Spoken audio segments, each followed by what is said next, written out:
Downhill pero curve. Hello guys and welcome back ulit sa aking part 2 ng Alabang Noveleta, Cavite City. So nandito kami ngayon sa may tulay dahil pababa kami dito sa may Aguinaldo Shrine. Finally nakarating na rin kami sa Aguinaldo Shrine. So ayan. So nag-downhill kami rito sa may tulay. Sarado yung gate so hindi kami makakapasok sa Freedom Park. At success nga yung pagbaba namin sa downhill dahil nandito kami ngayon sa may harap ng Aguinaldo Shrine. At syempre, hindi namin pinalagpas dyan at nagpa-selfie kami talaga lahat dyan. So yun na nga guys, ayun na yung bahay na Aguinaldo. Nakarating din kami, success. Walang sakay-sakay. Alabang tukawit. Pagkatapos namin mag-selfie sa may Aguinaldo Shrine ay tuloy-tuloy na nga ang pagpadyak namin hanggang makarating nga kami dito sa may Kawit, sa may barangay hall nila. At pumadyak na naman uli kami hanggang makakita kami ng bakery at dito kami nag-stop over. So ayun na nga guys, may nakita kami ng bakery, ayan. So nagbibilihan sila.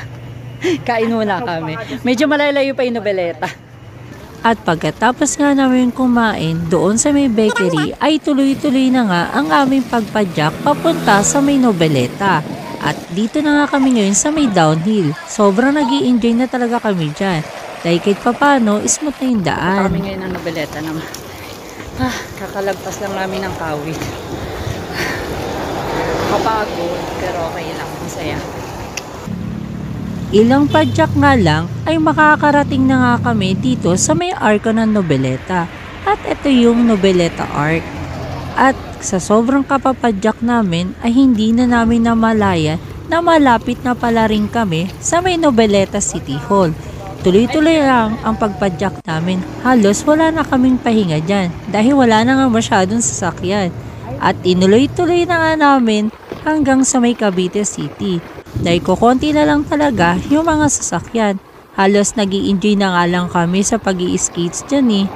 Andito na kami ngayon papunta sa may Cavite City. So yung Bakawan nandito, madilim, hindi kaya ng phone ko. So pagtyagaan nyo na lang.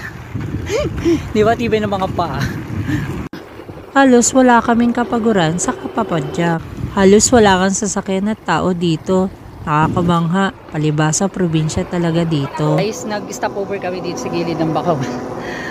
Na malapit doon sa may Alphamart. So hindi na namin alam kung anong barangay ito, pero malapit na kami sa Cavite City. Init. Pagkatapos namin mag-stop over ay may nakita kaming grupo ng mga kambing. At maya-maya nga lang ay nandito na nga kami sa may arko ng Cavite City hanggang makapasok na kami sa kanilang highway. Kalalagpas lang namin ng arko ng Cavite City. So nandito na kami ngayon sa may Cavite City. Buhay pa kami. Mura Alabang hanggang dito. Pagod na kami dyan kakapadyak. Kaya naisipan na lang namin na mag-stop over dito. So yun guys, stop over muna kami dito sa Uncles dyan sa may Cavite City. So ayan, i-charge na rin kami, lopat. At dito na nga kami magpapahinga sa may Uncles dyan. Hanggang sa makabawi na nga kami sa pagpapahinga. Tapos na kami magpahinga, mag-charge. Diretso na kami ngayon sa Cavite City. Pinaka mismong bayan. Binilisan na namin yung pagpadyak dyan dahil wala ng kilometro ang aming tatahakin. Tuloy-tuloy lang kami sa aming pagpadyak. Ilang saglit nga lang ay meron kaming nasipat na isang lumang bahay. Sobrang antik.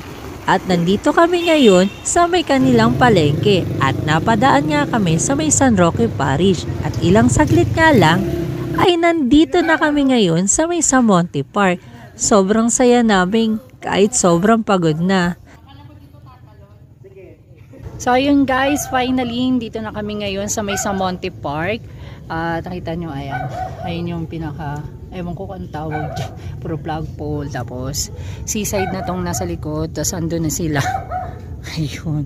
So ang Samonte Park ay doon pa sa dulo. Yung may monumento. So hindi ko alam kung ano. Basta Cavite City to. Ang saya. Sobrang saya namin dito na makarating sa may Cavite City.